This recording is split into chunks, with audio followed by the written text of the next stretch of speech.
Tadulako selaku Ketua Tim Penguji. Selamat siang, salam sejahtera bagi kita sekalian. Om Swastiastu. Puji syukur tak henti-hentinya kita panjatkan kehadirat Allah Subhanahu wa Ta'ala atas izinnya, mahfirahnya, sehingga pada pagi menjelang siang hari ini kita dapat menggelar ujian promosi doktor atas nama Saudara Adrianto, program pendidikan doktoral S3 Ilmu Pertanian Konsentrasi Ilmu Tanaman. Profendus dibimbing oleh tim promotor yang pertama adalah Bapak Profesor Insinyur Zainuddin Basri PhD, Bapak Profesor Dr. Haji Mahfud MP IPE IPU Asset Engineering, dan Bapak Dr. Insinyur Baharudin MP, dan insya Allah dengan isinya tim penguji juga sudah lengkap.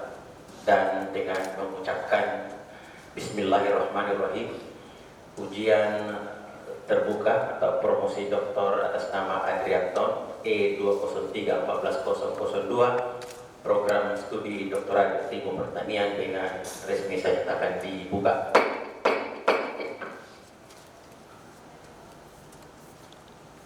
Bapak Ibu sekalian yang saya hormati,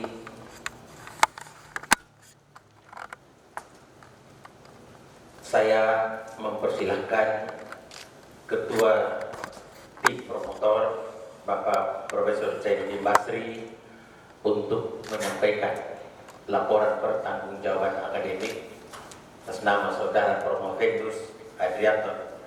Waktu saya persilakan. Yang saya hormati Ketua dan Sekretaris Tim Penguji, Bapak Penguji Eksternal, Bapak Dr. Aris Aksara, Bapak dan Ibu yang bertindak selaku penguji internal yang sebelumnya sebagai tim pembahas, dan rekan atau tim lainnya yang sebelumnya bertindak sebagai promotor atau co-promotor dari Saudara Adrianto. Sekaitan dengan mahasiswa yang saat ini insya Allah akan kita uji dalam sidang terbuka ini atas nama Adrianto, beliau sesuai dengan data pribadi kita ketahui beliau lahir di Sibayu, Pantai Barat pada tahun 1978 atau 42 tahun yang lalu.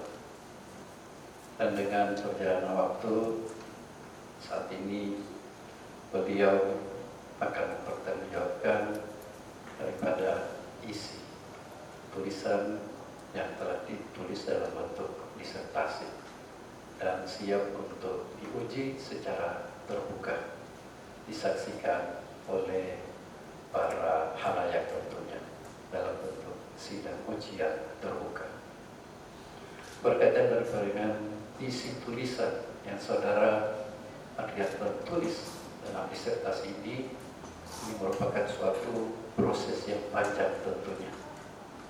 Yang pertama adalah pada saat beliau tentunya mengajukan ide-ide beliau yang akan diteliti sebagai mahasiswa program doktoral. Saat itu tentunya ide-ide yang kami tangkap selaku promotor maupun co-promotor menyatakan bahwa ide yang diajukan adalah memiliki nilai kebaruan atau memiliki novelty serta mutakhir.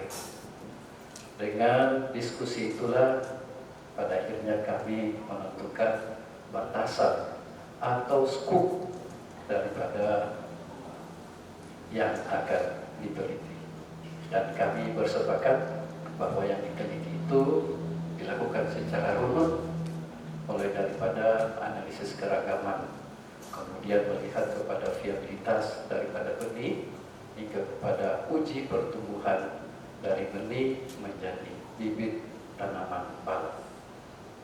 Selanjutnya, secara personal, selaku promotor dan co-promotor, menilai kepada Saudara Adrianto sebagai personality mahasiswa tingkat doktoral di Universitas Tadulako, program doktoral ilmu pertanian, selaku promotor mewakili teman-teman yang membimbing tentunya, menyatakan bahwa Saudara Adrianto memiliki latar belakang keilmuan serta kemampuan yang mumpuni, serta tentunya didukung dengan wawasan, pengalaman, keterampilan, kemandirian, sikap, dan tanggung jawab yang telah memenuhi sebagai seorang ilmuwan di tingkat doktoral.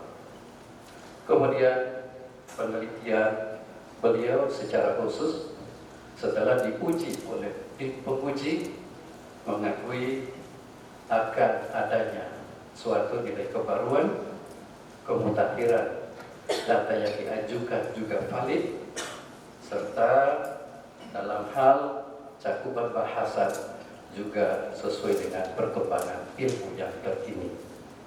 Dan tentunya yang terakhir adalah tata tulis memenuhi daripada aturan yang ditetapkan oleh Pasca Sarjana Universitas Tadulako.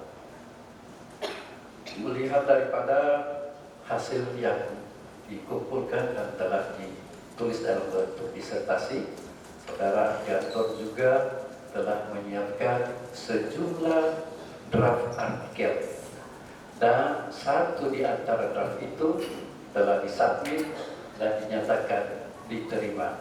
Dan pada saat ini selaku tim penguji atau tim pembimbing bersama Adrianto selaku penulis utama sedang menanti terbitan jurnal tersebut. Ada satu catatan kecil yang merupakan saya harus sampaikan di kesempatan ini mewakili teman-teman sebagai pembimbing, dalam hal ini promotor dan co-promotor, menyatakan bahwa promotor dan co-promotor senantiasa siap, sedia, dan sangat menerima untuk setiap saat dilakukan proses diskusi dan bimbingan. Namun sampai hari ini kita ketahui Adrianto masuk di sini tahun 2014 dan sekarang 2021, memakan waktu kurang lebih 6 sampai 7 tahun. Sekali lagi, ini disebabkan tidak karena proses bimbing membimbingnya atau face to face-nya atau diskusinya, tetapi saya akui bahwa ini adalah karena Saudara Promovendus memiliki kesibukan dan tugas tambahan yang ada di lingkungan Universitas Tadulako. Di awal-awal proses pembimbingan, selaku promotor selalu menanyakan kepada Pak Adrianto. Kadang kami bertemu di ruang ujian kalau kami ada bimbingan kami diuji, atau bahkan hari Sabtu saat melakukan bakti lingkungan. Saya menanyakan bagaimana tulisan, bagaimana proposal. Beliau pasti menyatakan bahwa bukan karena tidak bisanya, karena dengan tanggung jawab yang beliau laksanakan. Ini merupakan faktor utama dengan rentang waktu yang cukup lama. Dan pada akhirnya mewakili tim promotor dan tim pembimbing secara umum menyatakan bahwa Saudara Adrianto itu siap untuk diuji secara terbuka di hadapan halayak untuk diketahui, dan beliau tentunya telah siap untuk itu. Demikian penyampaian dari saya kembalikan kepada Bapak Ketua. Terima kasih. Assalamualaikum warahmatullahi wabarakatuh. Terima kasih Bapak Profesor Insinyur Zainuddin Basri PhD yang sudah menyampaikan laporan pertanggungjawaban akademik saudara Promovendus. Setelah mendengar laporan pertanggungjawaban akademik tersebut, saya selaku Ketua Sidang menyatakan menerima. Selanjutnya, sebagai bagian dari keabsahan jalannya sidang promosi doktor pada siang hari ini, maka saya persilakan Bapak Sekretaris Tim Penguji Promosi Doktor pada siang hari ini, Bapak Profesor Dr. Insinyur Haji Alam Ansari, MSI, Ibu Asien Engineering. Saya persilakan. Bismillahirrahmanirrahim. Assalamualaikum warahmatullahi wabarakatuh. Keputusan Direktur Pasca Sarjana Universitas Tadulako nomor 1246/UN28.4/KM/2021 tentang penetapan panitia ujian terbuka disertasi mahasiswa program studi ilmu pertanian program doktoral pasca sarjana Universitas Tadulako. Membaca dan seterusnya, menimbang dan seterusnya, mengingat dan seterusnya, memutuskan, menetapkan. Pertama, mahasiswa peserta ujian disertasi di bawah ini nama Adrianton, Stambuk E203-14002, program studi doktoral ilmu pertanian. Judul disertasi keragaman tanaman, viabilitas dan pertumbuhan bibit pala Myristica fragrans Haut. Panitia pelaksana 1. Profesor Dr. Insinyur Haji Muhammad Basir, SE, MS, IPU ASEAN Engineer selaku ketua. 2. Profesor Dr. Insinyur Haji Alam Ansari, MSI, IPU ASEAN Engineer selaku sekretaris. 3. Dr. Insinyur Aris Aksara, MP, sebagai penguji eksternal. 4. Dr. Insinyur Muhardi, MSI, IPM ASEAN Engineer selaku penguji eksternal. 5. Dr. Insinyur Saka Samudin, MP, selaku penguji anggota. 6. Dr. Insinyur Maimuna, MP, selaku penguji anggota. 7. Profesor Insinyur Zainuddin Basri, PhD, selaku penguji anggota. 8. Profesor Dr. Insinyur Haji Mahfud, MP, IPU ASEAN Engineer selaku penguji anggota. 9. Dr. Insinyur Baharudin, MP, selaku penguji anggota. Kedua dan seterusnya ditetapkan di Palu pada tanggal 19 Februari 2021. Direktur Profesor Dr. Alam Ansari. Demikian Profesor Haji Alam Ansari yang sudah membacakan surat keputusan yang bertalian dengan keabsahan jalannya promosi doktor pada siang hari ini. Selanjutnya kurang lebih 10 sampai 15 menit saya persilakan saudara Promovendus untuk menyampaikan pokok-pokok pikiran yang tertuang di dalam disertasinya. Secara ringkas latar belakang, secara ringkas metode, secara ringkas hasil, dan langsung pada kesimpulan dan saran. Saya persilakan. Kami hormati Bapak Profesor yang sangat terpelajar, Bapak Profesor Dr. Insinyur Muhammad Basir, SE, MS, IPU ASEAN Engineering, yang saya hormati dan sangat terpelajar Bapak Profesor Dr. Insinyur Alam Ansari, MSI, IPU ASEAN Engineering, yang saya hormati dan sangat terpelajar Bapak Dr. Insinyur Aris Aksara, MP, yang saya hormati dan sangat terpelajar Bapak Dr. Insinyur Muhardi Hasanuddin, MSI, IPM ASEAN Engineering, yang saya hormati dan sangat terpelajar Bapak Dr. Insinyur Saka Samudi MP. Yang saya hormati dan sangat terpelajar Ibu Dr. Insinyur Maimunah MP. Yang saya hormati dan sangat terpelajar Bapak Profesor Insinyur Saiduddin Basri PhD. Yang saya hormati dan sangat terpelajar Bapak Profesor Dr. Insinyur Mahfud MP, IPU ASEAN Engineering.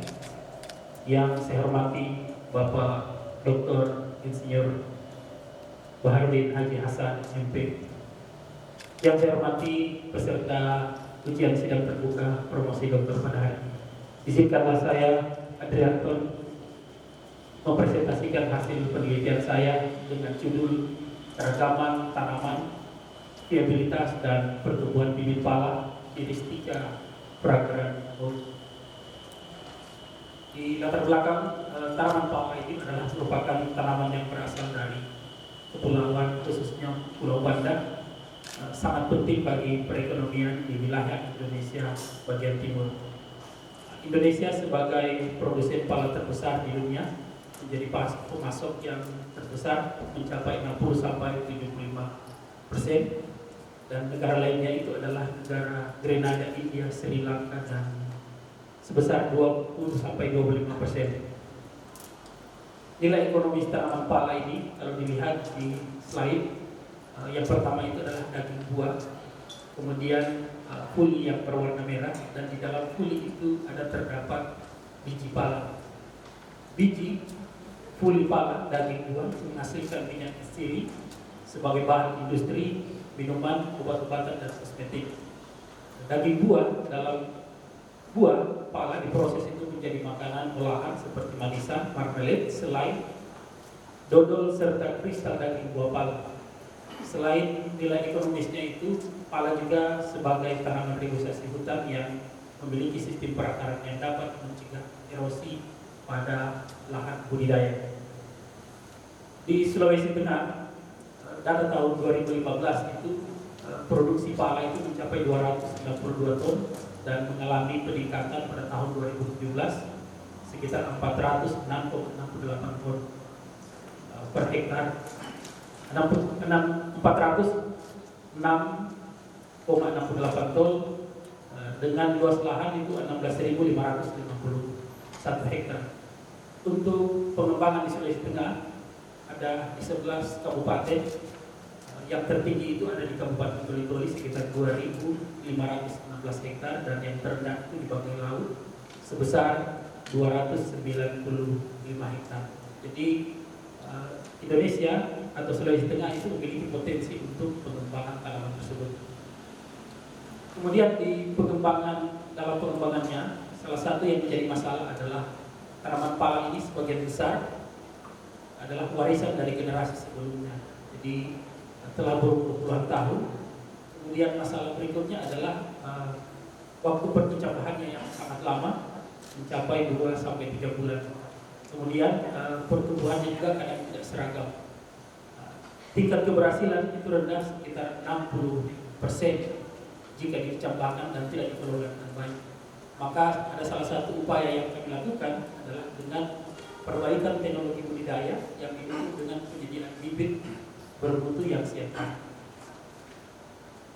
Tujuan penelitian ini dalam 3 tahapan. Yang pertama adalah mendapatkan keragaman tanaman pala berdasarkan penanda morfologi dan agronomi.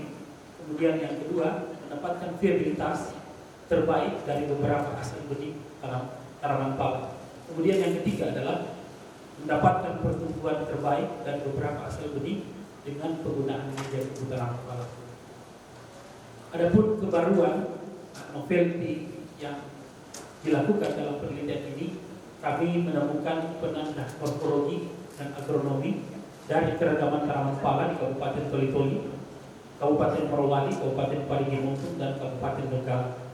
Yang kedua, menghasilkan viabilitas terbaik asal benih dari Kabupaten Toli-Toli, Kabupaten Morowali, Kabupaten Parigi Motong, dan Kabupaten Donggala.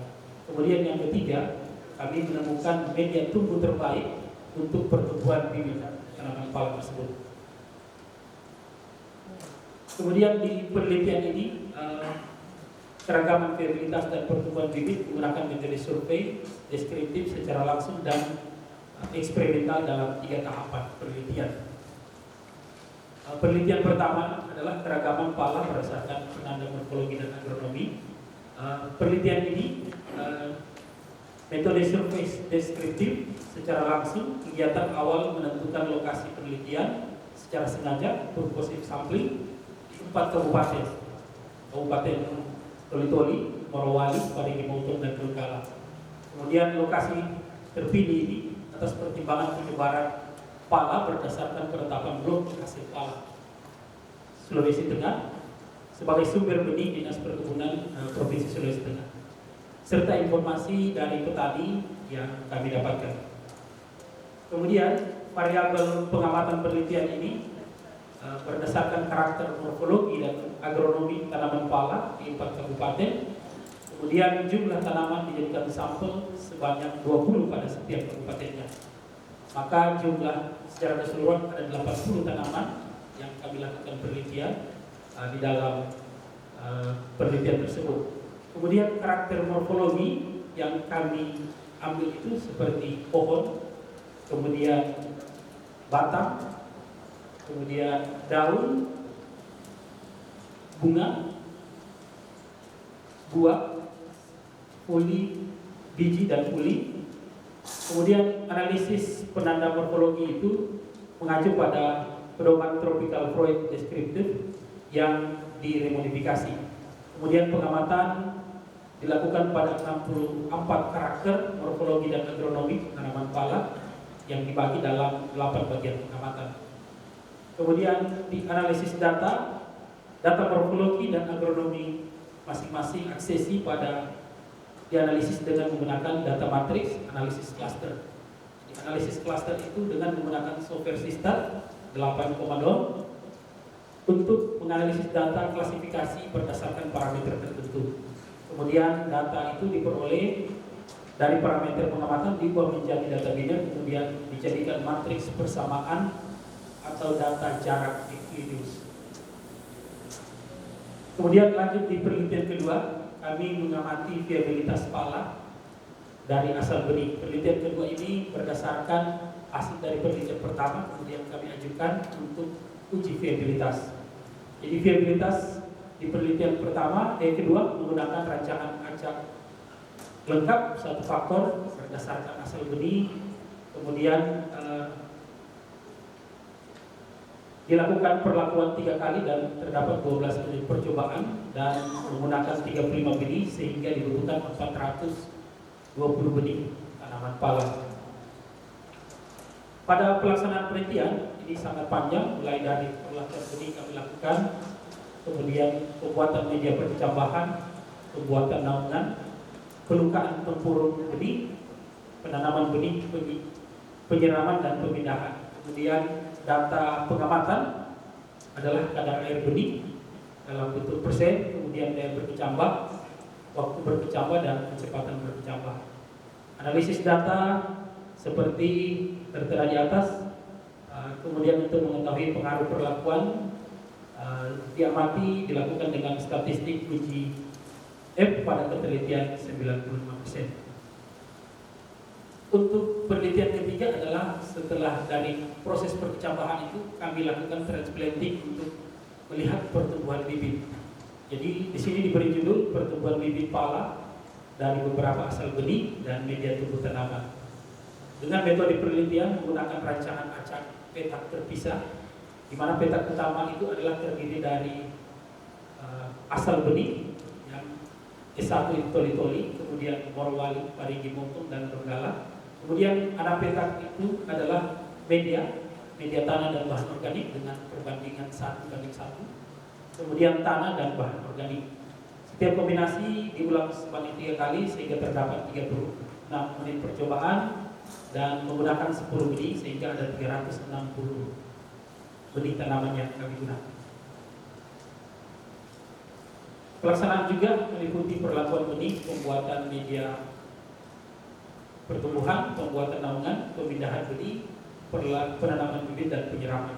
Kemudian pada pengamatan ada tinggi tanaman, jumlah daun, diameter batang, luas daun, berat kering tanaman, dan indeks vigor hipotetik. Hasil penelitian pertama dengan judul keragaman pala berdasarkan penanda morfologi dan agronomi.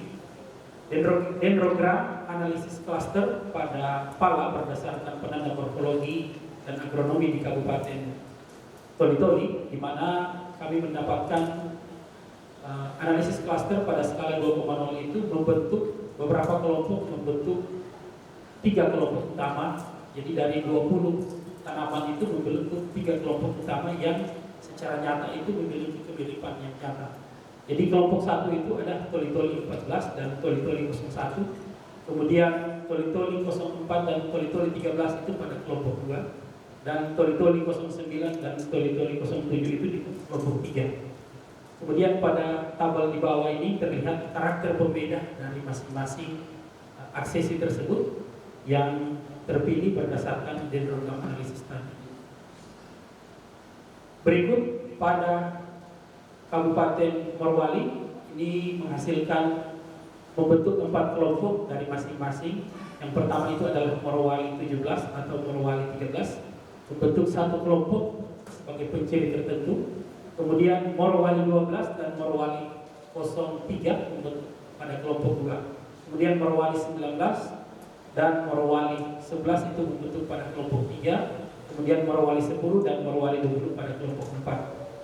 Ini juga terlihat di tabel 3 karakter morfologi dan agronomi tanaman pala di Kabupaten Morowali berdasarkan karakter pembeda seperti tinggi tanaman dan lainnya, diameter biji. Kemudian untuk Kabupaten Donggala ini dari 20 aksesi yang kami lakukan pengamatan hanya membentuk 1 kelompok yang masing-masing diwakili oleh Parigi Montong, maksud saya Parigi Montong 01 dan Parigi Montong 10. Sedangkan karakter pembedanya itu adalah umur tanaman, tinggi pohon, pola pembungaan, posisi buah dan bentuk bunga. Kemudian yang kabupaten terakhir adalah Kabupaten Donggala, di mana berdasarkan analisa klaster pada skala 2,0 itu beberapa kelompok membentuk 2 kelompok yang memiliki perbedaan tertentu, yakni Donggala 02 dan Donggala 14 pada kelompok 1, Donggala 07 atau Donggala 12. Ini terlihat juga di slide bahwa karakter pembeda itu adalah seperti umur tanaman, permukaan batang, dan karakteristik hasil tanaman tersebut. Dari 4 kabupaten tersebut kami merunning mengumpulkan, jadi ada 80 aksesi itu kami satukan di analisis klaster pada skala 2,0 dengan membentuk 5 kelompok yang masing-masing diwakili oleh Morowali 13 atau Morowali 05 pada 1 kelompok, kemudian Donggala 02 atau Donggala 06 pada kelompok 2, kemudian Parigi Montong 01 dan Donggala 12, kemudian Morowali 11 dan Morowali 04 membentuk 1 kelompok tertentu, kemudian Morowali 10 dan Toli-Toli 05. Dari data ini kami mengambil benih tadi untuk diuji pada tahapan viabilitas. Jadi tahapan penelitian pertama itu dilakukan pada penelitian kedua, dan penelitian kedua bersinambung dengan penelitian ketiga. Kemudian hasil penelitian kedua kami beri judul viabilitas pala dari beberapa asal benih. Nah, di sini terlihat bahwa benih asal Parigi Montong itu terlihat memiliki kadar air yang lebih besar, tetapi tidak signifikan dengan asal benih lainnya. Tetapi pada parameter daya kecambah ini terlihat bahwa benih asal Parigi Montong itu memiliki daya kecambah sekitar 95,55%. Dan berbeda nyata dengan Kabupaten Donggala, tetapi tidak berbeda nyata dengan Kabupaten Toli-Toli dan Morowali. Dalam konsep benih, perkecambahan di atas 85% itu diakui itu sangat bagus untuk pengembangan suatu tanaman. Nah, jika sistem perkecambahan di bawah 50%, maka itu akan sulit diterima dan di dalam persemaian besar itu sangat terukur. Jadi di sini kami melihat bahwa benih asal Kabupaten Motong itu memiliki persentase nilai kecambah yang cukup besar. Kemudian di penelitian ketiga kami lakukan transplanting tanaman dari hasil penelitian kedua, kemudian kami kombinasikan dengan penggunaan media tumbuh tanaman. Di sini terlihat tabel 9A itu rata-rata tinggi tanaman pada umur 8 minggu setelah tanam. Terlihat bahwa adanya interaksi antara penggunaan perlakuan asal benih dan media tumbuh. Tetapi secara keseluruhan terlihat bahwa asal benih dari Parigi Montong dengan penggunaan media tanah dan bahan organik itu menghasilkan tinggi tanaman yang lebih baik. Begitu juga pada parameter luas daun, di mana perlakuan asal benih Parigi Montong itu menghasilkan luas daun yang terbesar 2,16 dan berbeda nyata dengan Donggala, asal benih dari Donggala, tetapi tidak berbeda nyata pada asal benih lainnya tadi. Demikian pula pada tabel 14 dan tabel 15. Kemudian pada lilin batang, di sini terlihat bahwa umur 8 minggu setelah tanam, di mana terjadi interaksi antara perlakuan asal benih dan media tumbuh tanaman. Tapi kalau dilihat secara detail, Parigi Montong itu dan penggunaan media tumbuh tanaman itu menghasilkan lilin batang yang lebih besar. Demikian pula pada tabel 17. Kemudian di luas daun, di mana terlihat bahwa perlakuan asal benih dari Parigi Montong itu menghasilkan luas daun yang lebih besar, 900,93, dan berbeda nyata dengan asal benih dari Kabupaten Donggala, tetapi tidak berbeda nyata dengan asal benih lainnya. Kemudian berat kering tanaman, parameter berat kering tanaman pun demikian. Benih asal Kabupaten Parigi Montong itu menghasilkan berat kering yang lebih besar dan berbeda nyata dengan perlakuan asal benih dari Donggala, tapi tidak berbeda nyata dengan perlakuan benih asal Morowali dan Toli-Toli. Dan yang terakhir adalah rata-rata indeks vigor hipotetik, di mana perlakuan asal benih dari Parigi Montong menghasilkan indeks vigor hipotetik terbesar dan berbeda nyata dengan perlakuan asal benih dari Donggala, tetapi tidak berbeda nyata dengan perlakuan asal benih dari Morowali dan Toli-Toli. Simpulan dalam penelitian ini, terdapat 5 kelompok tanaman pala yang memiliki kesamaan yang tinggi pada analisis klaster 2,0 dari 80 aksesi tanaman pala di 4 kabupaten, yakni Kabupaten Toli-Toli, Kabupaten Morowali, Kabupaten Parigi Montong, dan Kabupaten Donggala. Aksesi tanaman tersebut diwakili oleh kelompok 1, Morowali 13 dan Morowali 05. Kemudian kelompok 2, Donggala 02 dan Donggala 06. Kemudian kelompok ketiga adalah Parigi Montong 01 dan Donggala 012. Kemudian kelompok 4, Morowali 11 dan Morowali 04. Dan kelompok 5, Morowali 10 dan atau Toli-Toli 19. Kemudian kesimpulan kedua, sumber benih asal Kabupaten Parigi Montong memiliki viabilitas yang tinggi dengan persentase kadar air 49,09% dan presentasi daya berkecambah sebesar 95,55%. Kemudian yang kesimpulan ketiga, pertemuan bibit tanaman pala terbaik dengan indeks vigor hipotetik dari sumber benih asal Kabupaten Parigi Montong dengan penggunaan media tumbuh campuran tanah dan bahan organik dengan perbandingan 1:1. Ini ada beberapa dokumen yang kami lakukan. Ini adalah gambar buah biji puli dan asal Kabupaten Parigi Montong yang memiliki hasil penelitian yang lebih bagus dari 3 tahapan penelitian tersebut. Kemudian ini adalah benih-benih yang hasil pilihan tadi yang kami lakukan proses dari tahap penelitian pertama sampai ketiga. Kemudian ini adalah salah satu metode pelukaan skarifikasi benih. Metode pelukaan ini sangat penting karena benih pala itu memiliki tempurung yang sangat keras. Jika tidak diskarifikasi, maka pertumbuhannya tidak pernah dapat menghasilkan seragam, tetapi juga tetap didukung oleh kandungan kimia dari benih sendiri. Ya, ini ada beberapa tahapan penelitian. Ketiga, kemudian di perbandingan penggunaan sumber benih dan bahan organik. Demikian presentasi dari saya. Assalamualaikum warahmatullahi wabarakatuh.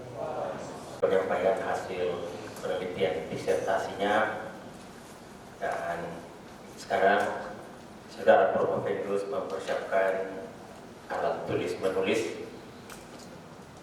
Insya Allah akan kita memasuki sesi sanggahan dari tim penguji yang alhamdulillah tim penguji pada siang hari ini lengkap, mulai dari penguji eksternal Bapak Dr. Insinyur Aris Aksara MP selaku Ketua Senat Universitas Al-Herat Palu, kemudian Bapak Dr. Insinyur Muhardi MSc IPM Asian Engineering, Bapak Dr. Insinyur Sakasamuddin MP IPM, Ibu Dr. Insinyur Maimunah MP, kemudian dari tim promotor Bapak Profesor Zainuddin Basri, Bapak Profesor Mahfud, dan Bapak Dr. Bahrudin MP.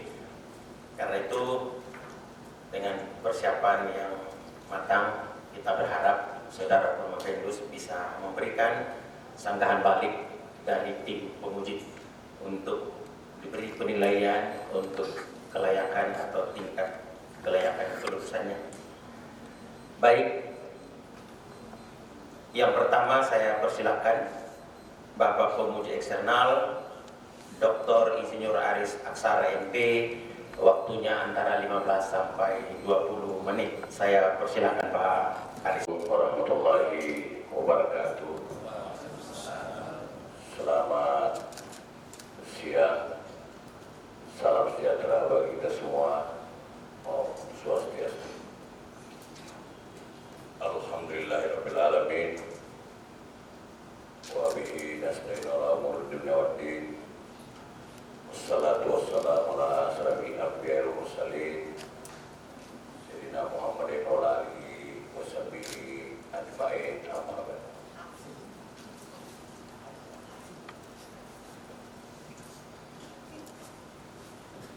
Ketua tim penguji yang saya muliakan, Bapak Profesor Dr. Insinyur Haji Muhammad Basir Cio, SDMS, Ibu Asian Engineering. Yang saya muliakan, Bapak Sekretaris tim penguji, Bapak Profesor Dr. Insinyur Ahmad Sari, MSc, Ibu Asian Engineering. Anggota tim penguji yang saya muliakan, Bapak Ibu, Saudara Prof. Fendus Adrianton, beserta seluruh keluarga dan beserta pelaksanaan ujian terbuka ini.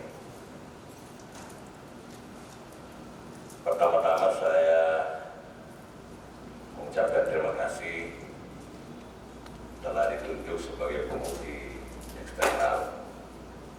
Ini adalah sebuah kehormatan sekaligus dibarengi dengan ketakutan.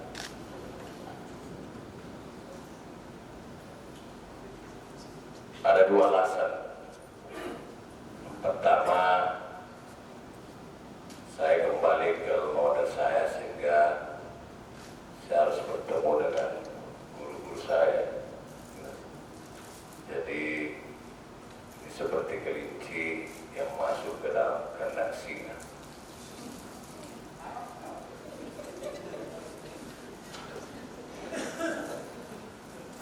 Oleh karena itu, pada kesempatan ini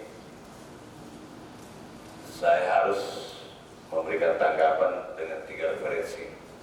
Yang pertama, mendiam Profesor Muhammad Salim Saleh. Kemudian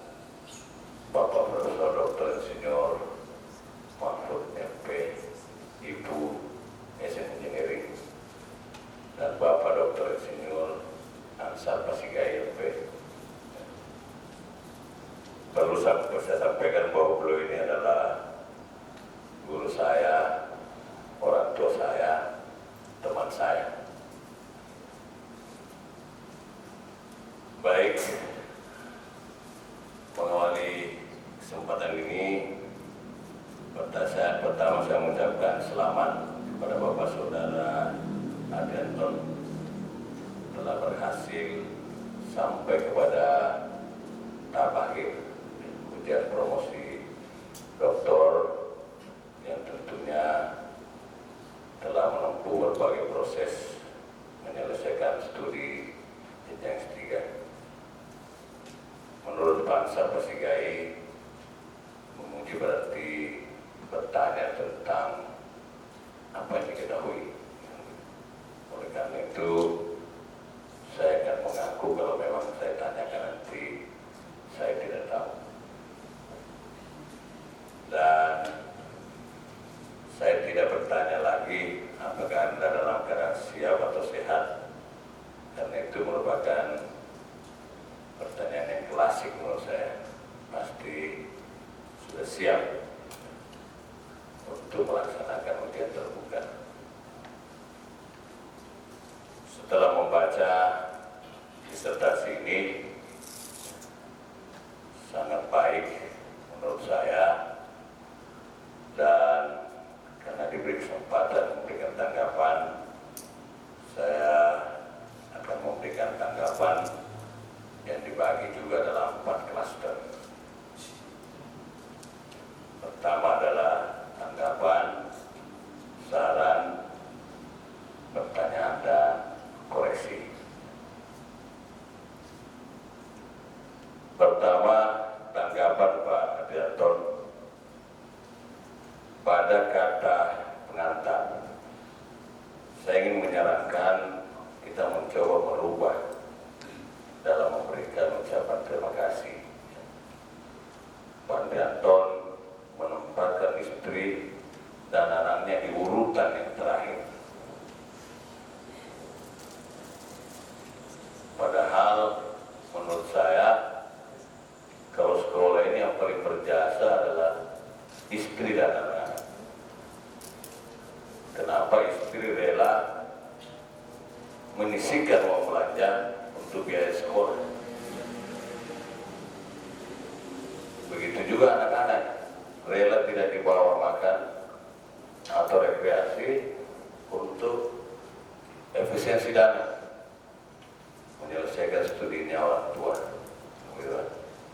Jadi saya menyarankan dinaikkan sedikit ucapan terima kasih untuk istri atau dibuat halaman persembahan khusus menurut Profesor Muhammad Sarif Saleh 2017.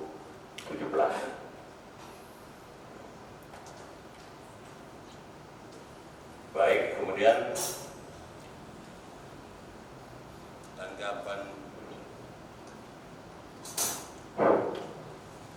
tanggapan kedua saya, Pak, pada bagian alir penelitian pada halaman 29, saya menyarankan bagannya itu dibedakan antara proses dan hasil. Yang saya paham itu kalau prosesnya nanti adalah segi 4, hasilnya dalam bentuk lingkaran, sehingga langkah anak panah yang menunjukkan tahap demi tahap itu jelas. Kalaupun kita mau menulis metodenya atau tujuannya dan hasilnya itu di sampingnya, tapi kelihatan bagan alirnya dari tahap 1, tahap 2, dan tahap 3. Ketiga, hipotesis pada halaman 30. Apakah kita tidak berani memberi hipotesis yang lebih tajam? Misalnya maksud saya tidak hanya sekedar bahwa ada pengaruh, ada penilaian terbaik,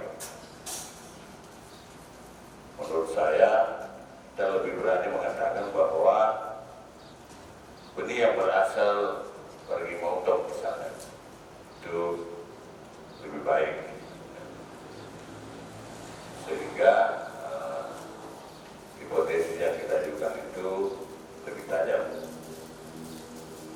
Nah, kemudian tanggapan keempat mengenai penentuan sampel lokasi, Pak, ya. Dalam disertasi ini tulis berdasarkan penyebaran tanaman pala dan blok penghasil tinggi. Mohon izin Pak, saya bertanya langsung Pak Ketua. Kalau berdasarkan penyebaran tanaman, saya melihat dari 12 kabupaten memang Toli-Toli dan Morowali yang terbanyak, tapi Barimo dan Donggala malah sangat sedikit.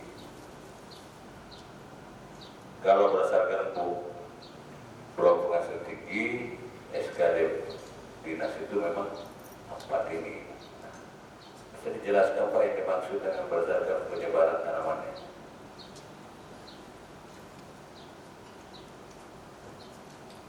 Ya, terima kasih. Pertanyaan yang terakhir, bahwa penentuan sampel itu awalnya saya menentukan hanya satu kabupaten, Kabupaten Donggala saat proposal. Kenapa demikian? Karena saya melihat pengembangan tanaman mulai dari persemaian benih itu terdistribusi di Kabupaten Parigi Motong, khususnya tanaman pala. Dan saya melihat di tempat-tempat lain itu jarang sekali. Jadi mulai dari Kabupaten Parigi Motong itu, mulai dari Kasimbar Barat sampai Parigi Selatan itu banyak sekali dan menghasilkan benih-benih yang bersertifikat. Itu awalnya. Cuma proposal jalan diharuskan harus mengambil beberapa kabupaten. Dari 4 kabupaten itu saya melihat juga karena penelitian disertasi ini membutuhkan dana yang sangat besar, dan dalam satu kabupaten itu saya harus membawa mahasiswa 12 orang untuk mencanggal tanaman itu tersebut. Jadi saya memilih pada saat ada kegiatan perjalanan dinas, ya saya sekalian Maaf Pak Direktur, saya tanya bagaimana dalam satu blok tanaman itu kita harus melihat berdasarkan syarat benih unggul atau syarat benih pohon hidup. Jadi bukan berarti waktu kita melihat suatu tanaman dalam suatu wilayah langsung kita ambil, tidak seperti itu. Tapi ada syarat-syarat tertentu yang harus kita penuhi. Ya, syarat-syarat tertentu itu seperti syaratnya adalah minimal tanaman itu sudah berumur 15 tahun. Kemudian yang kedua adalah minimal kita ketahui bahwa buahnya itu lebih 4.000 per pohon per tahun. Kemudian terawat dengan baik, kemudian memiliki postur tanaman yang lebih bagus. Jadi terawat dengan baik. Jadi itu ada mungkin di halaman 2. Maaf. Ada di halaman 4 saya tulis berdasarkan Ruhnayat et al. 2015. Di situ jelas 15 tahun berbuah sepanjang tahun, kemudian produksi 4.000 buah. Mohon maaf Pak. Ya. Maksud saya kan ada 12 kabupaten. Ya. Terus peneliti menentukan 4 kabupaten berdasarkan penyebarannya dan penghasil tinggi. Nah, yang saya maksud bagaimana metode berdasarkan penyebaran itu sehingga terpilih 4 kabupaten ini. Belum ke tanamannya Pak. Ya, mungkin saya kurang paham tadi Pak. Jadi metode yang kami lakukan adalah melihat tanaman secara purposif, secara sengaja berdasarkan informasi dari blok hasil pala tadi dari Dinas Perkebunan. Kemudian yang kedua adalah informasi dari petani.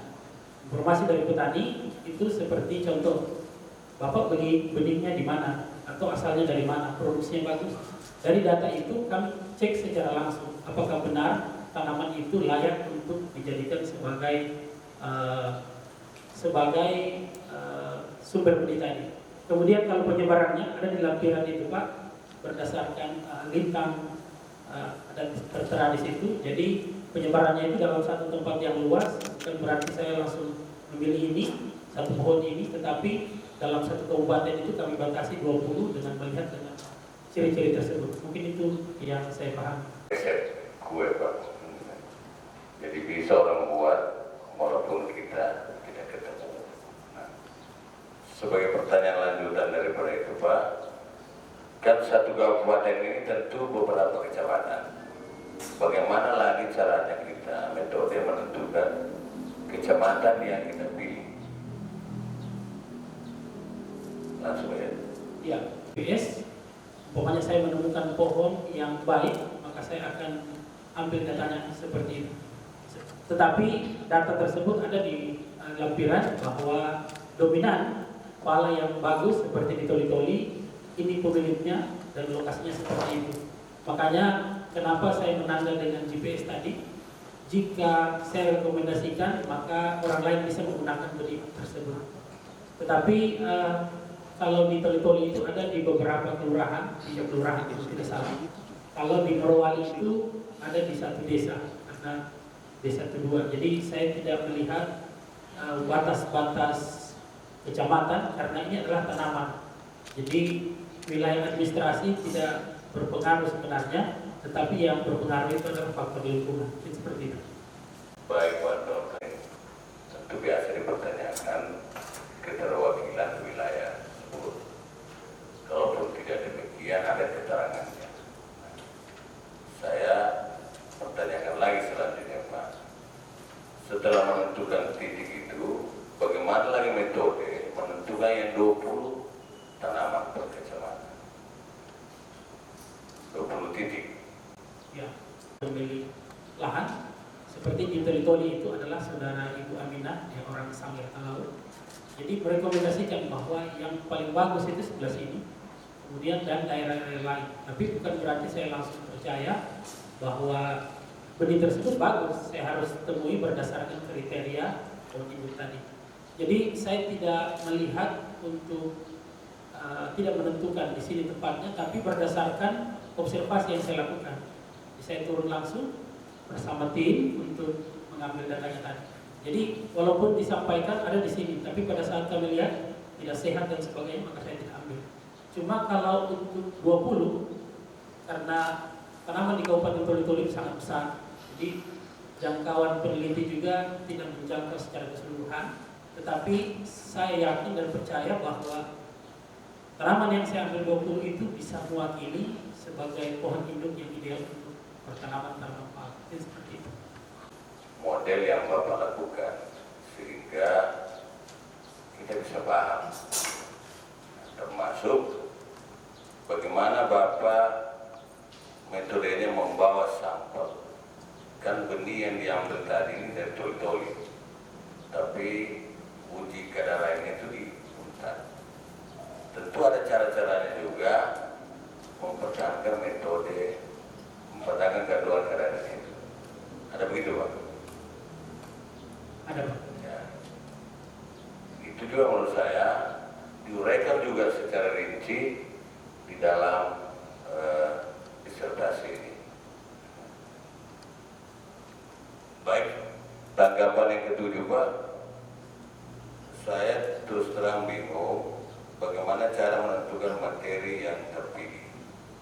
Kan tadi klaster ada 5 kelompok, tapi kemudian diuji itu tinggal 4 kelompok. Terpilih. Saya di sini sebagai peneliti mungkin lalu di insting saya bahwa saya mau menguji berdasarkan asal benih tadi. Karena kelompok pertama itu, makanya yang saya pilih warna merah itu adalah Morowali 13 atau Morowali 05. Jadi saya pikir Morowali itu keterwakilannya ada dalam pengujian benih. Kemudian yang kedua Donggala 02 dan Donggala 06 itu pada kelompok kedua. Jadi antara Donggala 02 atau Donggala 06 sama saja karena memiliki Dalam metode ini. Kedua, dalam satu kelompok selalu lebih dari satu. Bapak hanya memilih satu. Itu kriteria sehingga perlu juga penegasan. Kenapa Bapak memilih misalnya untuk Morowali pilih MR13 kalau tidak salah. Yang sebelahnya di apa ya kan? Itu adalah memiliki kemiripan yang sama. Jadi secara morfologi dan agronomi yang dihasilkan dari dua akses itu dianggap sama. Jadi peneliti mempunyai insting bahwa saya harus memilih salah satunya untuk saya lakukan uji. Tetapi jika benih dari Morowali 13 atau Morowali 13 tidak ada, itu bisa saja saya harus mengambil 05 karena mempunyai kesamaan dari segi morfologi dan agronomi. Jadi seperti itu. Tidak saya kurang paham apa bisa diterima berdasarkan insting peneliti memilih satu. Ya kalau memang itu diterima, tidak apa-apa ditulis juga dalam presentasi berdasarkan insting peneliti memilih yang satu ini. Sehingga maksud saya tidak ada masalah sebenarnya, hanya ada penegasan kenapa kita memilih atau menghilangkan keraguan-keraguan. Jangan-jangan yang tidak kita pilih yang lebih bagus, Pak. Misalnya, ya. Saya kira tidak usah ditanggapi, Pak. Tanggapan ke-8 adalah metode. Ini saya referensi mengenai rancangannya RAL, Pak. Berarti Bapak menggunakan RAL berarti menjamin semua seragam, termasuk ukuran benih yang digunakan. Kan begitu, Pak ya? Ya. Oke. Nah, kemudian pembuatan naungan, saya menyarankan Pak mungkin tidak perlu dimunculkan. Misalnya Bapak mengatakan naungan dari daun aren dengan tingkat penerusannya 90%. Apa diukur, Pak? Ya, kalau diukur tidak, tapi diukur secara sulit kita seragam. Beda kalau kita menggunakan net. Sehingga menurut saya dihilangkan saja itu, Pak. Langsung saya menggunakan naungan dari daun aren. Ya. Kemudian pada penanaman benih barangkali lebih bagus sempurnakan, Pak, bahwa cara menanamnya, meletakkan benih, berapa dalam diletakkan.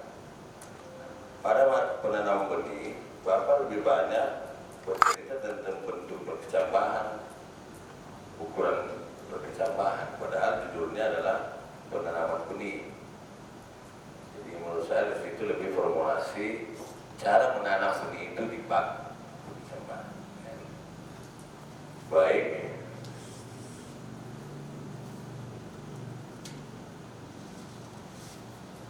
Ada kesempatan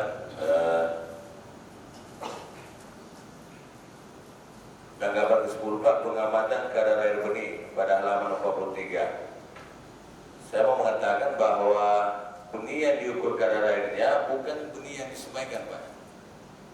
iya, Bukan kan. benih, tapi dibawa khusus dari sana. Nah, di situ perlu, Pak, berapa banyak sampel yang diambil, cara membawanya ke Palu, perlu ditambahkan seperti saran saya dari pertama untuk yang diukur kadar airnya.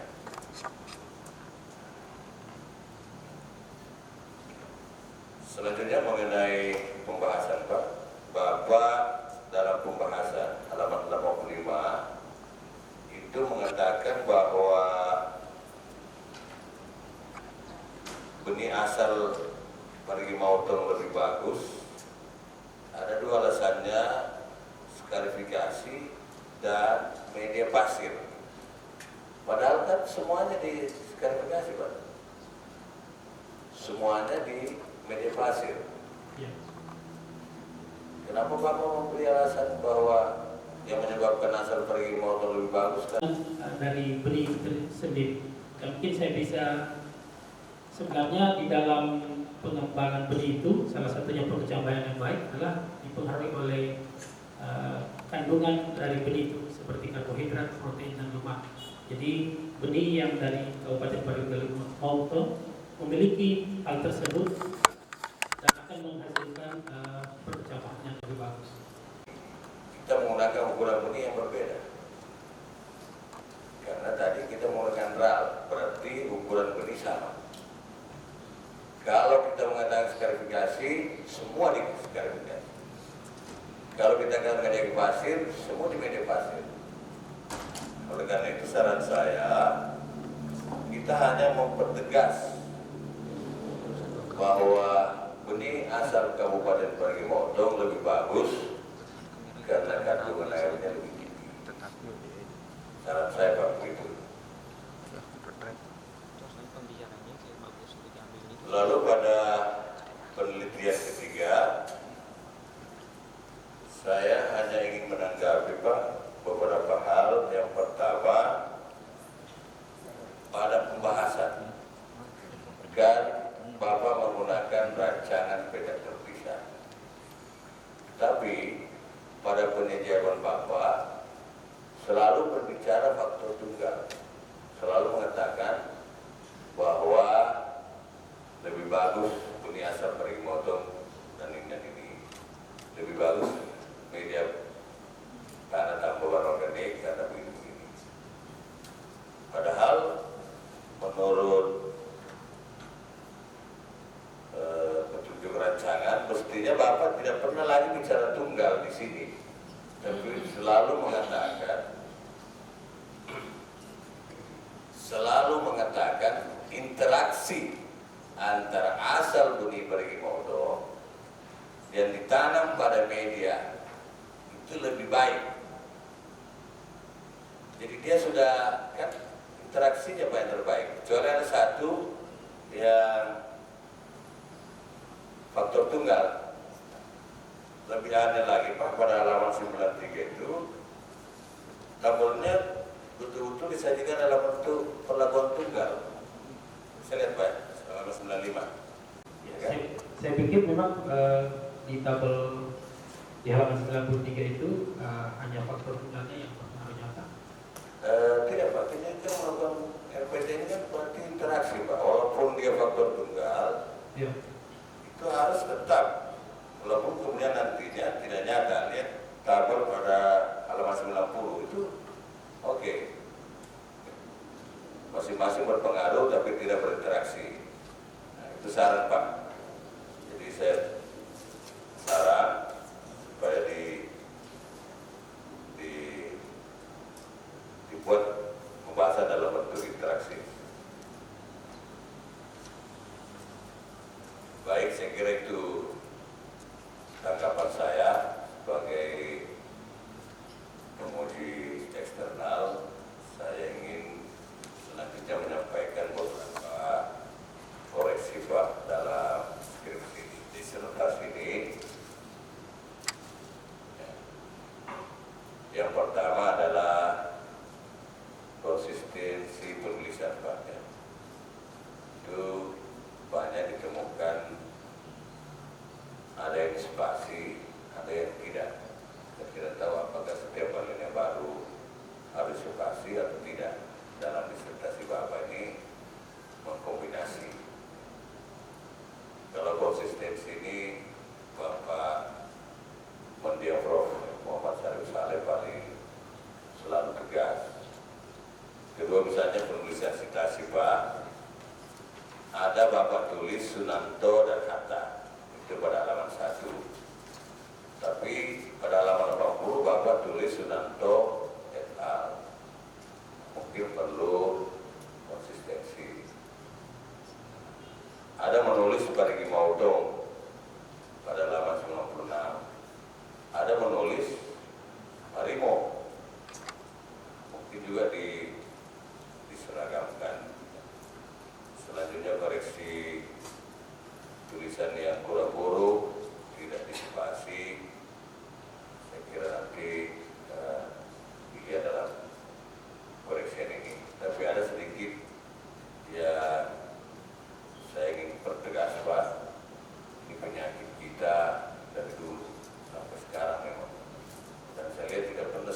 tulisan perbedaan antara kata depan dan awalan.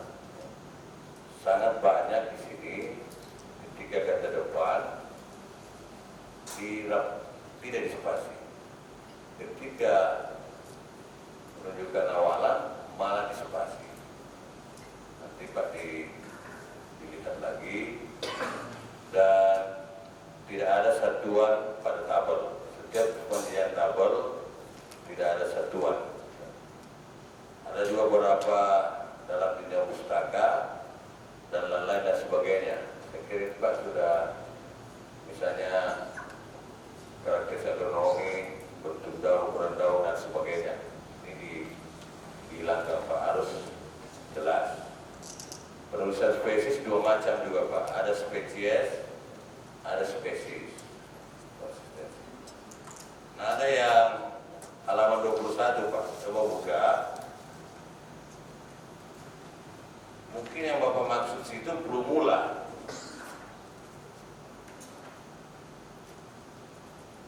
Pak Direktur. Plumula. Bukan kutikula. Kutikula atau plumula Pak? Halaman 21. Alinea kedua dari bawah. Kemudian munculnya kutikula dan radicula. Ya, plumula. Ya, Plumula. ya. Jadi bukan kutikula. Kemudian tulisan bahasa Latin pasti campur. Saya kira Pak Prof Mahfuz adalah dosen botani saya. Semuanya kan tulisannya miring itu Pak. Jadi pas dilihat langsung ditahu kalau keliru. Halaman campur. Ya. Saran Pak sudah dikoreksi. Sekarang saran yang pertama adalah saya ingin manfaat penelitian ini ditambah sedikit Pak manfaatnya. Bapak menulis betul-betul hanya untuk kepentingan akademik. Barangkali perlu ditambahkan manfaat penelitian dalam skala lebih luas. Tentu bermanfaat untuk peningkatan hasil tanaman pala, misalnya di Sulawesi Tengah, bisa meningkatkan kesejahteraan petani berdasarkan kerangka pemikiran Bapak di halaman 26 itu. Dan saran yang kedua, setelah ditemukan asal terbaik dari Parigimotong itu, mungkin bisa diidentifikasi pala jenis mana yang memberikan hasil tinggi. Saya kira itu saran saya Pak. Yang terakhir adalah pertanyaan. Dan pertanyaan ini mohon maaf, betul-betul saya tidak tahu juga. Bagaimana hubungannya produksi pala ini dan kaitannya dengan benih tadi dengan segala metode yang kita lakukan. Tapi pala ini tanaman berumah dua. Apakah jenis jantannya nanti tidak ikut menentukan kualitas buah? Berubah dua. Kalau dalam beberapa hasil penelitian itu, di dalam suatu yang dimaksud berubah dua itu dia terjadi perkawinan silang. Kemudian hasilnya itu tidak bisa belum ada sudah dideteksi tapi agak sulit. Jadi di dalam 100% biasanya bisa menghasilkan pala betina itu sekitar 50, kemudian 45, kemudian 50, dan yang ada juga yang bilang laki-laki dan perempuan. Ya, tetapi kalau saya lihat di panduan-panduan pembudidayaan, pala jantan itu juga dibutuhkan untuk menghasilkan menyerbuki suatu tanaman. Jadi mungkin kalau ada 25 pala betina, dia harus juga ada ditanam pala jantan seperti itu. Dr. Aris Aksara yang sudah memberikan pertanyaan dan beberapa sanggahan dan sudah juga dijawab dengan baik oleh saudara Promovendus. Selanjutnya saya persilakan Bapak Dr. Isyul Muhardi MSc, IPM Engineering, waktunya 2,5 menit. Selamat siang, salam sejahtera untuk kita semua. Yang saya hormati Bapak Ketua Panitia Ujian Terbuka, saya hormati Bapak Sekretaris Panitia, saya hormati tim promotor dari Promovendus, saya hormati Bapak Ibu tim penguji, saya hormati Bapak Ibu hadirin sekalian, serta terutama pada Promovendus beserta keluarga.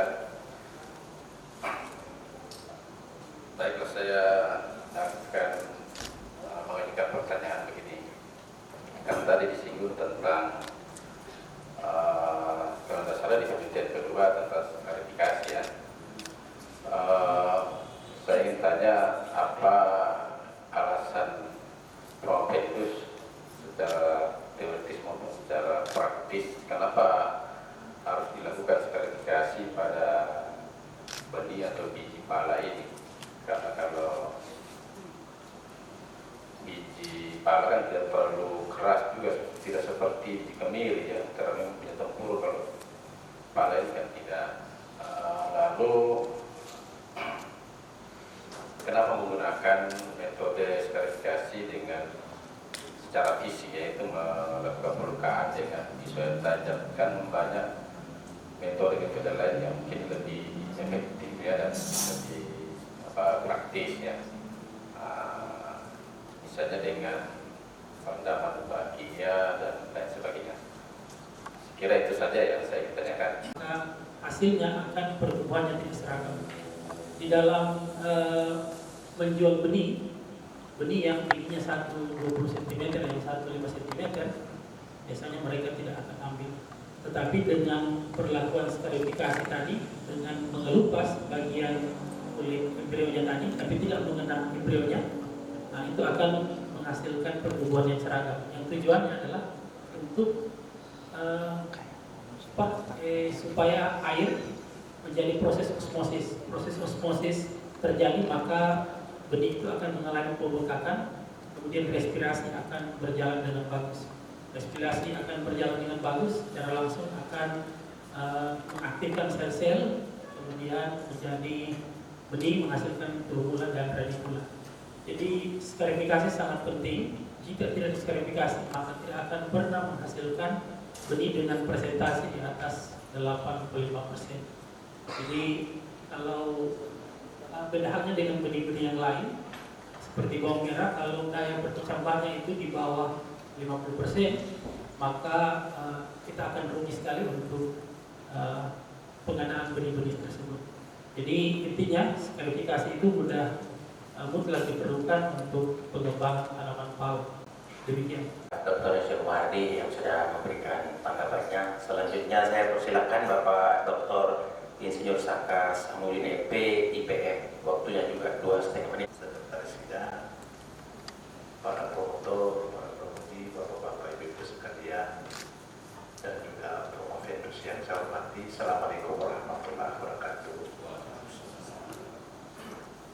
Tadi Promovendus telah menjelaskan sekaitan dengan penelitian ini bagaimana memilih benih atau memilih berdasarkan dendrogram. Jadi kalau masuk dalam satu kelompok tidak perlu kita memilih banyak benih, cukup satu. Kenapa? Karena karakteristiknya itu sudah sama dalam kelompok itu. Kemudian telah dilakukan juga mengetahui viabilitas benih dan penelitian di tingkat bibit.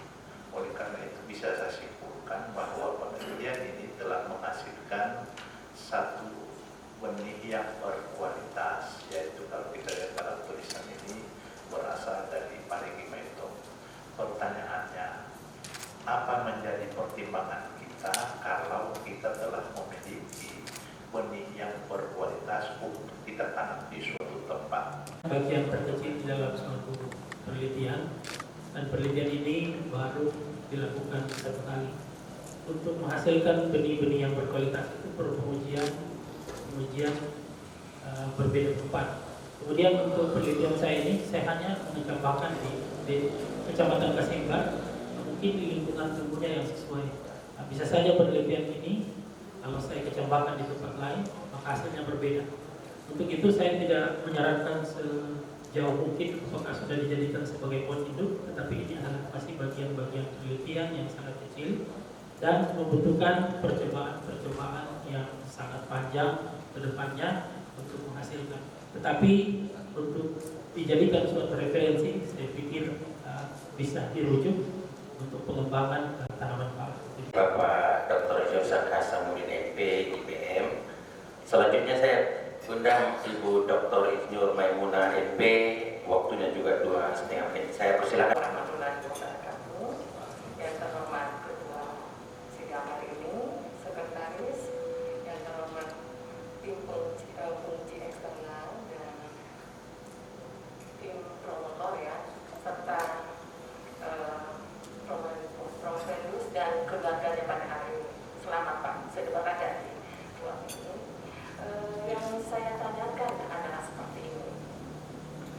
Karena pala itu berdua-dua, apakah Bapak dengan melihat yang Bapak teliti adalah keragaman, bisakah Bapak sekarang ini mengetahui bahwa nanti kalau seperti ini dari bibit dan bijinya sampai dengan benihnya itu akan menghasilkan tanaman laki-laki atau akan menghasilkan yang perempuan? Kemudian, apakah pala ini bisa juga seperti jagung? Kalau misalnya untuk menghasilkan benih itu persyaratannya tiga bagi satu ya, 3 jejer betina, 1 jejer jantan. Mungkin dari benih yang Bapak yang unggul, Bapak bisa lihat mungkin ada berapa tanaman jantannya di situ, sehingga kita bisa tahu bahwa kalau benihnya bagus, ini dihasilkan oleh jantan dengan populasi berapa. Untuk membedakan jenis apakah dia jantan dan betina, tapi saya pikir itu bisa diuji dengan berbagai pengujian. Cuma saya belum mengetahui secara pasti berdasarkan pengalaman dari petani. Ada yang mengatakan yang lonjong sedikit itu jantan, tapi itu belum bisa dibuktikan karena pala berdua ini umur 5-6 tahun, jadi membutuhkan waktu yang panjang. Tapi saya pikir dengan teknologi PCR dan sebagainya bisa diuji ke depan, yang mana terindikasi bahwa dia jenis jantan dan betina. Saya pikir seperti itu. Terima kasih. Terima kasih. Assalamualaikum warahmatullahi wabarakatuh. Yang saya hormati Ketua Bidang Promosi pada hari ini, Bapak Sekretaris, dan Bapak Ibu tim penguji yang berbahagia. Pertanyaan pertama, apa syarat tanaman pala yang akan dijadikan sebagai pohon? Yang kedua, bagaimana implikasi penelitian yang didapatkan untuk menghasilkan pohon induk pala yang ideal, khususnya di Sulawesi Tengah? Saya kira 2 pertanyaan itu yang saya ajukan. Terima kasih. Mungkin sama dengan pertanyaan Pak penguji eksternal Pak Dr. Sekarang. Jadi di tulisan saya itu ada di halaman 4 bahwa pohon induk itu salah satunya adalah yang diketahui jelas identitasnya, jadi ditahu tanamannya. Kemudian yang kedua adalah bisa telah di atas berumur 15 tahun, jadi di atas kematangan, jadi produksinya banyak. Kemudian 4.000 buah per pohon per tahun.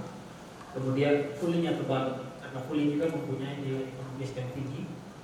Kemudian dari berkualitas tinggi, bentuk pohon piramid silindris, bebas OPT, organisme pengganti tanaman, yang penting. Kemudian dan terpelihara, yang paling penting. Walaupun kriteria yang lainnya, tapi kalau tidak dipelihara ini juga akan berimplikasi pada produksi buah. Itu yang pertama. Kemudian hubungannya dengan penelitian yang saya lakukan, saya belum sampai ke menghasilkan pohon induk yang ideal. Ini adalah baru penelitian yang awal dan skopnya masih beberapa tahapan. Tapi saya pikir untuk suatu rujukan penelitian-penelitian selanjutnya, saya pikir ini bisa menjadi dasar bagi saya dan bagi orang lain untuk bisa mengambil tanaman itu atau mengambil benihnya untuk diuji dengan perlakuan-perlakuan yang lebih baik. Saya pikir itu yang saya bisa sampaikan. Terima kasih. Silakan Bapak Profesor. 1 menit saja, Bro. Terima kasih. Assalamualaikum warahmatullahi wabarakatuh. Bapak Ketua, Sekretaris, dan tim pemuskin yang saya hormati. Saya tidak bertanya kepada Prof. Fendus. Saya hanya memberikan apresiasi dan semangat kepada saudara. Saudara Prof. Fendus, walaupun tadi promotor menyampaikan bahwa saudara membutuhkan waktu kurang lebih 7 tahun untuk meraih doktor, tetapi insya Allah Anda menjadi doktor yang terbaik untuk Fakultas Pertanian, khususnya berkaitan dengan fokus Anda untuk melakukan dan mengkaji komoditi pala ini.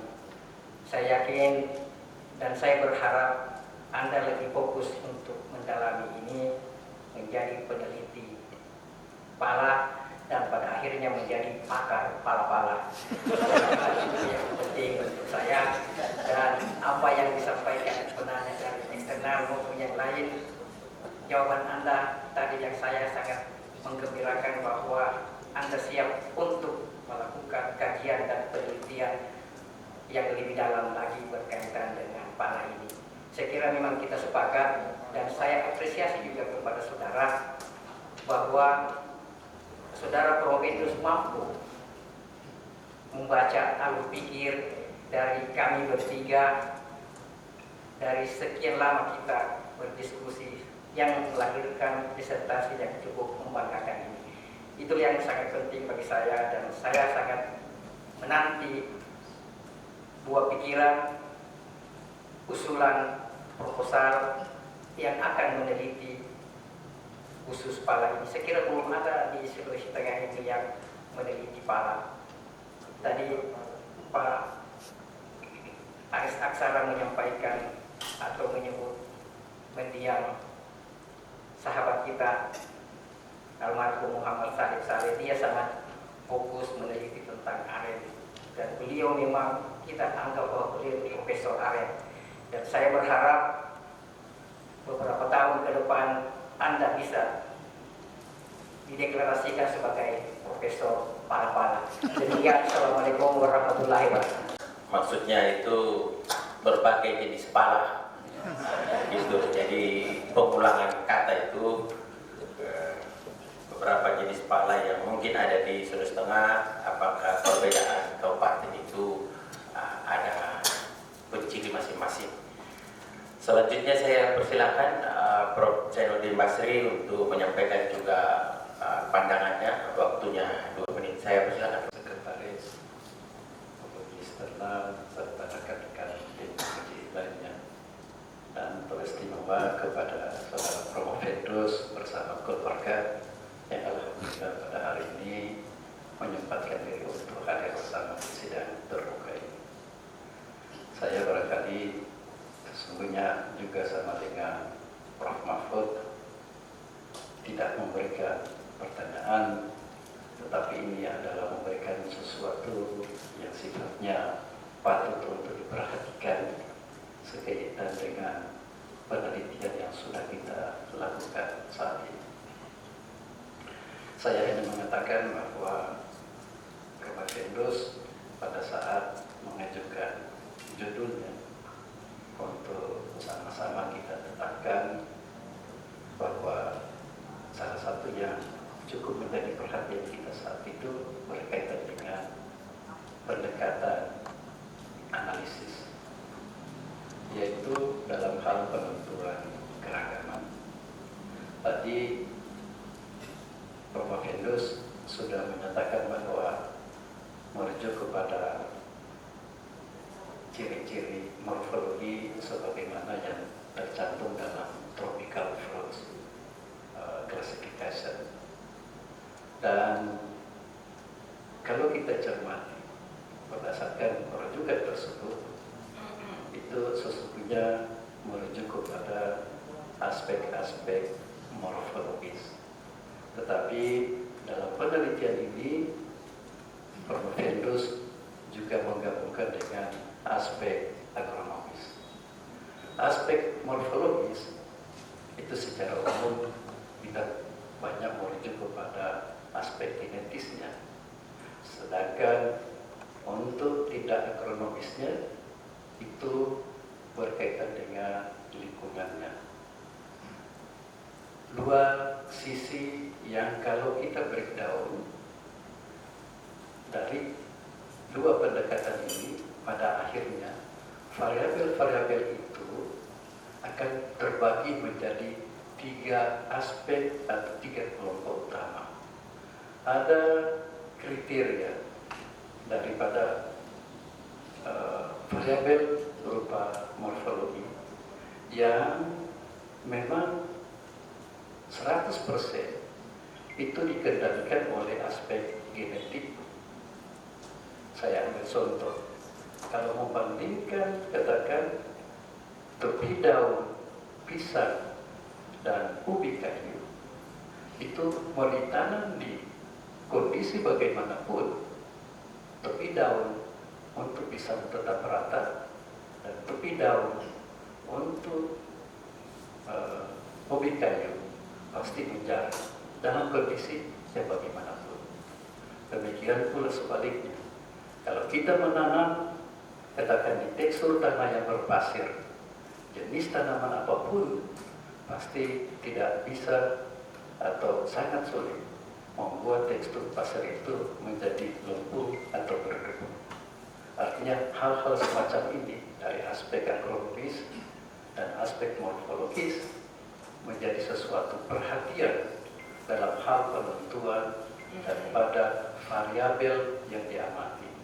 Sehingga kalau kita amati nanti lebih detail, karena saya katakan ini merupakan langkah daripada Provendus, insya Allah sesaat lagi akan menjadi doktor dan melanjutkan riset ini. Dari dua pendekatan ini nanti akan menjadi tiga kriteria daripada variabel itu atau karakter yang bisa kita lihat. Satu, karakter yang memang dipengaruhi oleh genetik. Kedua, yang memang dipengaruhi oleh aspek lingkungan. Dan ada yang ketiga, karakter yang dipengaruhi oleh lingkungan juga oleh genetik. Dan kriteria-kriteria ini kalau salah menempatkan bisa menimbulkan bias terhadap pengelompokan yang kita akan cari. Kalau sudah bias dalam hal penentuan daripada kriteria yang kita cari, bisa jadi imbasnya. Katakan kalau kita mencari pohon induk karena kita salah menerjemahkan dan menempatkan atau memilih kriteria-kriteria variabel tadi, bisa menimbulkan daripada bias atau kita tempatan dalam penentuan untuk pohon induk. Jadi hanya saya mengatakan bahwa sesungguhnya di samping aspek agronomi, morfologi, sesungguhnya ada aspek yang jauh lebih penting sesungguhnya untuk dilibatkan dalam proses analisis semacam ini.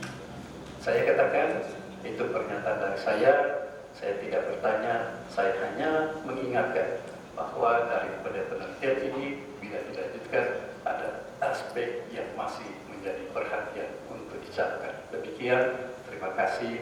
Assalamualaikum warahmatullahi wabarakatuh. Selaku Ketua Tim Promotor, sebelum kami akhiri, kami beri kesempatan Bapak Sekretaris, Bapak Profesor Alam Ansari. Saya persilakan. Satu pertanyaan untuk Provendus. Dari asas manfaat dari riset yang Provendus lakukan ini, bisa dijelaskan singkat saja apa manfaat dari sisi ilmu pengetahuan dan teknologi? Silakan. Ya, terima kasih yang sangat terpelajar Bapak Profesor Dr. Insinyur Cawatan Sari IPU Sian Engineering. Ya, asas memanfaatkan pertumbuhan bibit pala dengan penggunaan media tertentu yang menghasilkan kemudian yang kedua itu di viabilitas dari Kabupaten ini tanaman dari beberapa sisi, kemudian tanaman dari Kabupaten Parigi Motong menghasilkan viabilitas yang terbaik dengan presentasi dari pencapaian yang bagus. Kemudian untuk saya sendiri, saya bisa meneliti kemudian dan melakukan penelitian lebih lanjut lagi. Masih terlalu dini untuk menghasilkan pohon hidup, tetapi memerlukan waktu-waktu yang panjang dan belum semua kabupaten ada kabupaten-kabupaten tertentu yang memiliki tanaman-tanaman pala yang belum kami lakukan penelitian. Mungkin seperti itu. Pertanyaan dan seluruh tim penguji sudah mengajukan pertanyaan, sanggahan dan komentar, dan untuk sementara waktu kami akan skor sidang ujian terbuka ini untuk beberapa menit dalam rangka melakukan rapat kilat menentukan kelulusan atau yudisium saudara Profendus. Saya skor. Terima kasih Ibu Ensi. Dengan mengucapkan Bismillahirrahmanirrahim, skor kami cabut kembali. Bapak Ibu tim penguji yang kami muliakan, alhamdulillah rapat kilat untuk menentukan kelulusan sebagai syarat yudisium saudara Profendus Adrianton telah disepakati oleh tim penguji dengan berbagai indikasi penilaian, baik penampilan, cara menjawab, cara memberikan pendalaman terhadap materi-materi yang disanggah oleh tim penguji, dan juga dipertimbangkan pengalaman selama menempuh pendidikan doktor. Semua itu akan menjadi pertimbangan di dalam menentukan kelulusan saudara Profendus. Berdasarkan data akademik yang saudara miliki, IPK di luar disertasi untuk semua mata kuliah 4,0. Disertasi dinyatakan lulus dengan nilai A.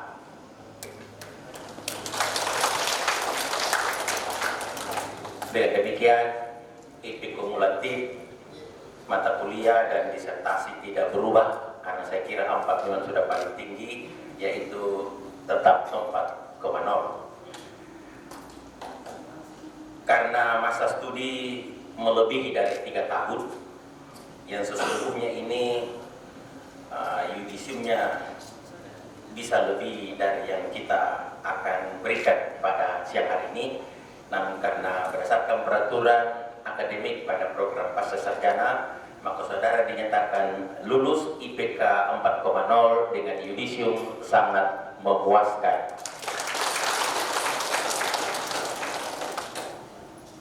Saya kira itu, dan kami mengundang untuk ke depan kita akan kukuhkan, dan kami mohon seluruh tim penguji dapat mempertahankan integritas saudara sebagai